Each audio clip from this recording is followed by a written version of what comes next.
Take a look at this. And your husband hasn't worked Sundays in weeks. He probably just went home. I should go check on him.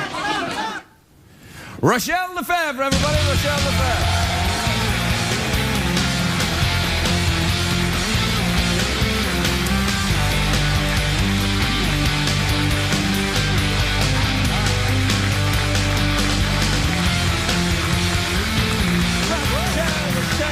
Are you all right? Yes, I was adjusting. What happened? Did your top nearly fly open? It did, and I know there are You are rules welcome about... here anytime. You look nice. Thank you very much. Congratulations on the Dome show, the big Le Dome. The Dome. Yeah, under the Dome, it's the CBS big thing of the summer. I know, and based on a book by Stephen King. I love Stephen King.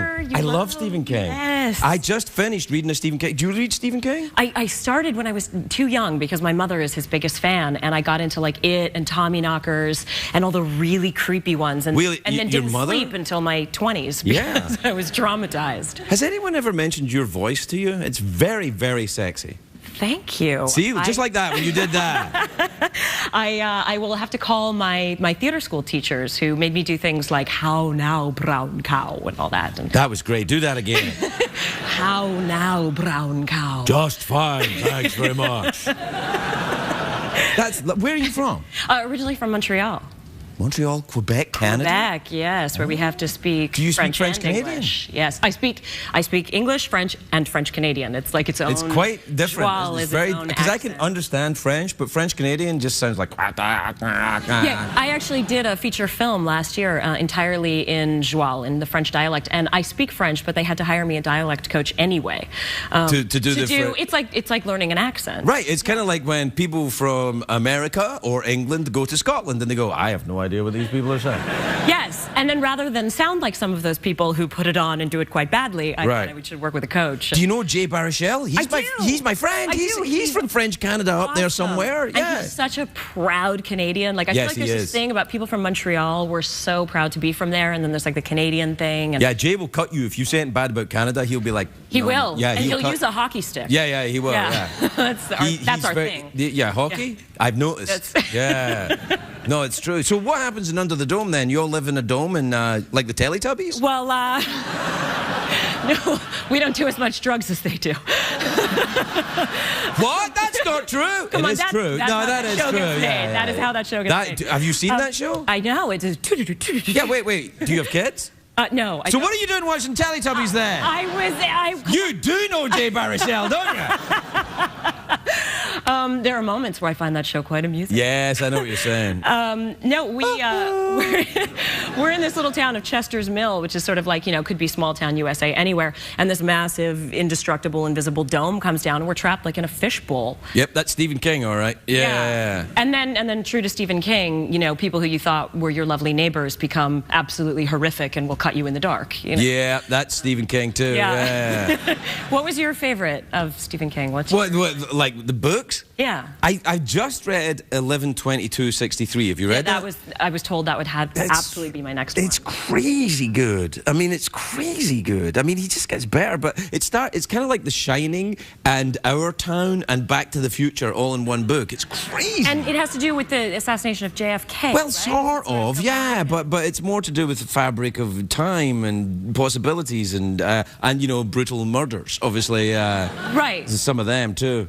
Oh man, he's been here, Has he? Yeah. He's quite funny. Yeah, he's very nice. But when you talk to him, have you met him? I have. He's been on our set. Right. He came by. He's lovely, and then you think, what is in your head, man? So that was the thought that I had when he was hanging out. We were doing our table read, and he was there. Right. And I was sort of looking over at him, and I was thinking about his, oeuvre, like his whole everything. His what? His oeuvre. Oh, that means egg in French. No, that's œuf. Oh, yeah. His prolific. Yes, of course. And so I was looking over at him, and I thought to myself, like, what's in that mind that's sitting over there? I thought, thank God he writes. Thank God he has an outlet. Because otherwise... Yeah, thank God he isn't holding anything sharp, is what I was thinking. Well, his wife goes to sleep with him at night, right? Yeah. When they turn the lights off, does she just lie there? No, she's Tabitha King. She's also a bit crazy. Yeah. Yeah, so I think they all kind of go to sleep like, I think they all sleep in coffins or, and stuff in their house. They go to sleep like this. Yeah, no. Well, that's lovely. Where did you make it? Where did I? We're in Wilmington, North Carolina. See, I like it there. Actually, Yeah. It's beautiful, and the beaches are amazing. I've never been, but I say I like it there. I feel like now you just have to say nice things about every single place on the planet because you're in the doghouse, right? It kind of is that way. If you have a show where you're on television every night, if you say anything remotely disparaging about anybody anywhere, there's a flaming torches at the door. And people get very upset. They're very proud of their... It's like everybody is Jay Baruchel. Right. People take things very personally now, and it's easy because they can anonymously just say anything to you online. Are you on the Tweety? I do. Yeah. I do a tweet, and every now and then I deal with that. I say something controversial. And, yeah, that's bad. You know, and people get all... Oh, they get crazy. Oh, it's so tiresome. And the thing I don't like is they get rude. Really aggressive. Yeah, I know. But for the most part, it's just mainly just me like taking vines. Do you get very angry? You have red hair, so are you a very angry person? I am, but it's like a storm. It's very quick. Right. Redheads are extremely temperamental. Oh, I've met a few. Don't worry about me. We're like, well, Secretariat will know, right? Redheads. You have a sort of an Auburn thing going on. He's not a natural redhead. Oh.